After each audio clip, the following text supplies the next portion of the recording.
So yeah, this is a bit of an unusual subject to talk about, but it's one that I've been thinking about for a little while.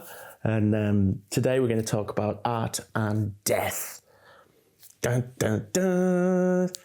Now, I've touched on some quite big themes in a way in some previous videos, and some of them I really like, and some of them have really not been watched much. So I would recommend you check out this one, where I set fire to a drawing that I did, and I talk about the value of process, and actually I talk a little bit about the idea of sort of legacy to a certain extent, but that was a seed really that this video has grown from. Anyway, I should carry on because I'm waffling. Mortality is something that there is definitely still a social taboo about talking about. You know, we sort of normative in the sense to sit around a table, you know, a dinner party or whatever, and say, how would you like to die? I mean, if nothing else, it comes across as a bit threatening. And unlike a lot of subjects that we feel, I guess, are a little bit taboo, like, you know, talking about people's religious beliefs or things like that, it tends to get sort of pushed to the side. And it ends up being an elephant in the room, you know, obviously an elephant dressed as death with a big cape and a scythe. I like the idea of that. But it's something that we don't necessarily want to look at. We know it's there, but you don't really want to look at it. And I get that. And I was always very much of that opinion where I would sort of forget about it. And then one day I'd hear about a friend of mine who was poorly, or an elderly, because I was obviously young once, an elderly person who had passed away, and suddenly you'd get that feeling in your stomach and you'd be like, oh God, I'm going to die one day. And that would just throw me for a second. And I guess the older you get, the more you get used to holding that sense of your own mortality, and you get more comfortable with it in a way. So before we talk any more about mortality and, you know, quite heavy subjects really, I'd like to touch on a little bit about just how lucky we are to be here. You're very fortunate to be alive today. Every single ancestor that you have, going back millions and millions and millions and millions of ancestors to, you know, the first amoeba on the planet, through that sort of evolution of all these different animals that ultimately you are the descendant of. Not one single one of them fell into a ditch, was eaten by another animal, walked off a cliff, was baked in the sun, drowned, you know, before they had chance to breed. So the probability of that, the probability that every single one of your ancestors bred before they died is phenomenal, absolutely phenomenal. I mean, I think about that and it's like, what a bunch of little randy buggers. It really is an amazing statistic. It's amazing thought, and it has to be true, you know. Unless they actually reproduce, you wouldn't be here. And the other thing that I think is amazing really is you think about, you know, you were born in a time in terms of infant mortality, in terms of wealth, you know, where, and it is the last 0.01% of, you know, human time that we've been as a species, you know, Homo sapiens, it really is the last 1% of the human history, not just all the life that was before then, that we've been alive, where, you know, we're relatively healthy. You know, it was only 100 years ago where, you know, there was huge amounts of infant mortality. God, there still is in some parts of the world today because of the poor healthcare. You know, pipe to running water, like turn a tap on, it happens. That is really recent. You know, that is like blink of an eye stuff. It's only in the last sort of 100 years, really. And showers, I mean, we take showers for granted, but last literally, if you saw the timeline of the Earth, you know, that would be a layer of varnish, that would be a hair's width on a 2-mile long timeline. So we are very lucky. We're very fortunate just to be here. So really, that's kind of oddly a bit of a starting point, is this idea of like, God, aren't we lucky? You know, aren't we lucky to be here today, to be part of this amazing world? And I'm always talking in my videos about the value of process and not the finished result. And that's obviously a very strong parable, you know, it's a very strong similarity in the sense of, you know, when it comes to our own lives, the end result is pretty, bleak is the wrong word, but terminal.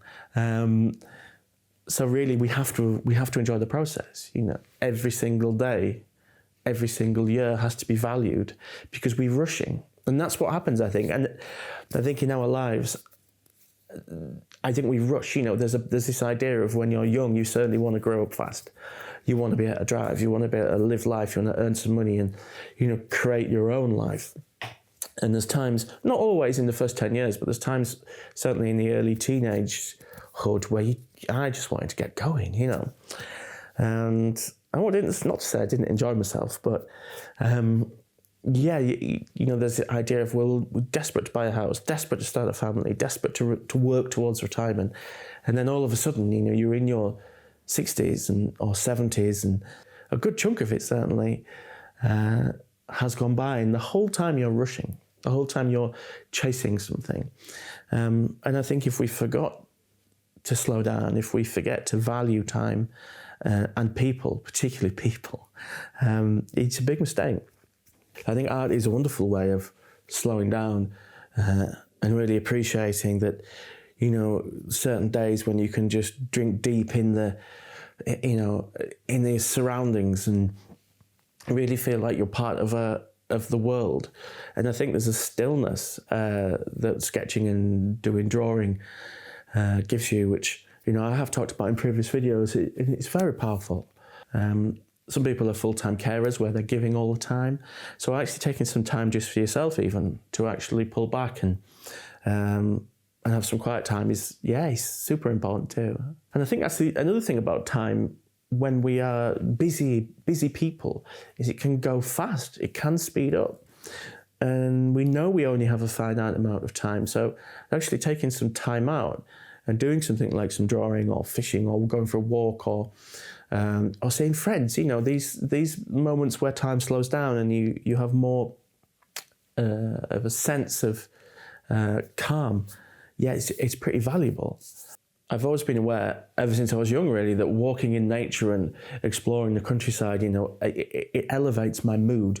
But it can make you feel, being in that sort of woodland environment close to nature can make you feel very alive. That can charge you up with a certain energy.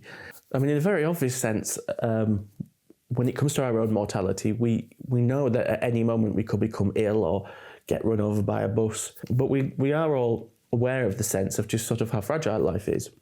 It could make you quite anxious, and it could also paralyze you. But I think as humans, it's this sort of dichotomy that we live with. We're very hyper aware of our own mortality, and yet people do the most amazing things. You can use that energy. You can see the reality of it and go, I want to get out of bed this morning. I want to crack on. I want to do stuff. I want to make a change. I want to make a change to myself. I want to, make a difference. I want to meet some folk, have some adventures. It's hard to say really when my thoughts about mortality sort of change from a very negative and anxious state to a more positive state. But I think it does sort of tie in with when my daughter was born, and there was a sense of wonder and gratitude at becoming a dad, and there's this little creature in the house. I think also, weirdly, the lockdowns, they were quite formative in the way that you start to actually really appreciate some quite small things, And I remember feeling a great deal of gratitude at that time, that we could still, as a family, we could still feed ourselves and we were all okay. I'm grateful for the small things, that we had a park nearby and we could go for a walk. Between having one child and the second, I think I'd realised that fundamentally my brain had changed a little bit. And this came partly from, reading some books about psychology and listening to some podcasts and trying to keep away from anything that was, a little bit woo-woo in terms of self-help books, because that's not really me, but more about, the psychology of self and really just different lenses that you can use to shift how you perceive the world around you and yourself within that world. And I was talking to a friend of mine about this the other day, and I was trying to explain how in the last 5 years, I feel like I've developed some useful skills, and I described it as a sort of backpack. Now, this backpack, it's completely visible, it's completely free, and anyone can wear it, and it's as big or small as you want it to be. You could put nothing in it, you can put loads of stuff in it, but it's very personal to you. Bear with me, okay? It's a terrible analogy, but I'm going with it. So number one in my backpack is a sense of childish wonder at the world. And I mean that literally, looking at a seagull and thinking, how does this thing stay in the sky on a stormy day, or picking up a piece of pirate glass from the beach and seeing the sparkles in it, staring at the clock mechanism and seeing the majesty of the mechanics. I think we are surrounded by miracles, absolute magic miracles, smartphones, people, animals, nature, every day, but we don't see it. Okay, so what else is in there? Well, the second thing I'm going to put in is the ability to time travel. I'm not talking about watching TV or scrolling social media on your smartphone, because that's not the same. And that can actually have the opposite effect. It can make you feel a little bit grubby, whereas actually sitting and sewing or crocheting or, doing a jigsaw, talking with a friend, sitting in the garden, doing some gardening, slowing down time and giving that time to yourself that's in the bag. So one of the most important things in my backpack, my amazing backpack, and this is like the third thing, is it third or fourth? Anyway, is curiosity. Now that curiosity is a big bag of yeses. And what I mean by that is when people say, do you want to join me for a salsa class or whatever? You go, yes. Or they say, we're going out tonight, a lot of friends from work, do you want to join us? And it's yes. And I think it's that idea of taking opportunities and actually letting yourself explore new ways of doing things, meeting new people. But it's also the innate curiosity we have when it comes to actually learning.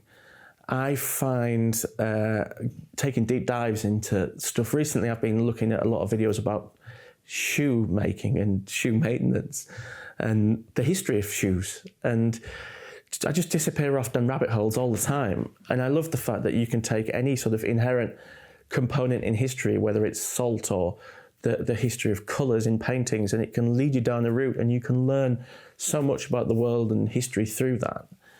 So that curiosity is super important. And I would say I probably have my mum to thank for that, of imbuing that in us as children. So that's in the backpack. So the fifth thing in there is, I think it's 5 anyway, is play. Now, anyone who watches this channel regularly knows that I'm always banging on about the value of play. Play, in a sense, is a form of self-care. It can be very liberating because it's the sort of thing that enables you to take the t-shirt off and go for a swim in the sea, even though you feel too self-conscious. It's the kind of thing that a sense of play is the thing that, means you can get up and dance in public without feeling like an idiot. I think with a sense of play and with a sense of cultivating a sense of play and giving yourself some sort of freedom, means that ultimately it can give you confidence. And that's exactly the same with art. If you can mess around and make mistakes and be confident in the idea that there is no right or wrong answers, it's just a case of valuing the process and valuing the play, then that's going to serve you well in your life. So that's definitely in the bag. But the whole point of this clumsy analogy is it's really about, I have not changed. I'm technically still the same person when I don't, before I discovered this backpack.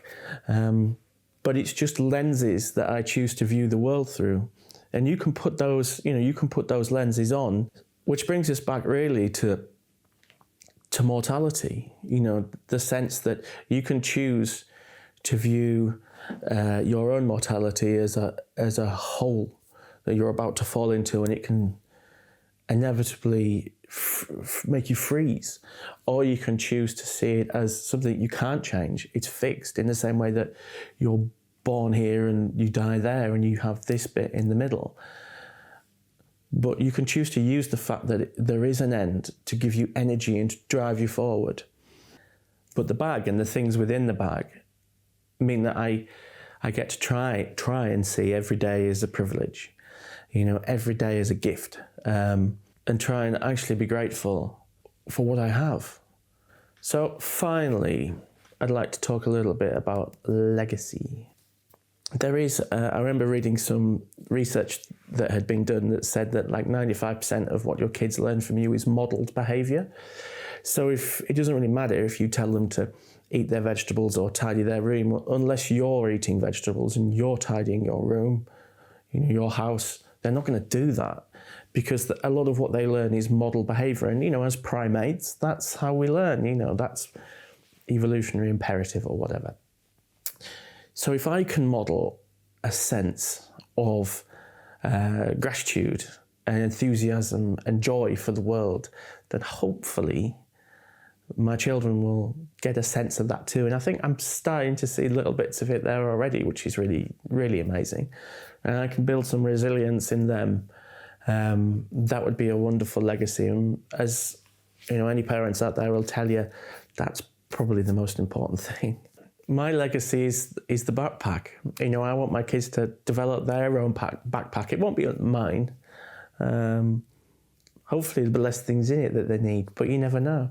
If I can help them develop a little bit of resilience, a little bit of gratitude for the fact that their lives are finite and the world is a beautiful place, and that, time is relevant. The most important thing is ultimately making sure that you're healthy enough in your brain and body to really experience life. But I think really the legacy, in terms of one's own life, really, it's this idea of, a life well lived, really. A life that has a sense of enjoyment and joy about it. I think it's a life where at least you have an awareness of what an incredible piece of statistical chance it is that you're here in the first place at this time in history. But this is just me being honest about the way that I've processed my life in the last few years. So I hope that makes sense. So let me know if you have a backpack, or it could be a bum bag or a fanny pack. And let me know what you keep in it. Let me know what's important to you and what different lenses you can use or you use every day in your lives just to make them better. As I say, it's free, it doesn't cost anything. Which reminds me, like and subscribe, it's free, it doesn't cost anything. So we'll see you again next time for some probably more drawing. Okay, bye-bye.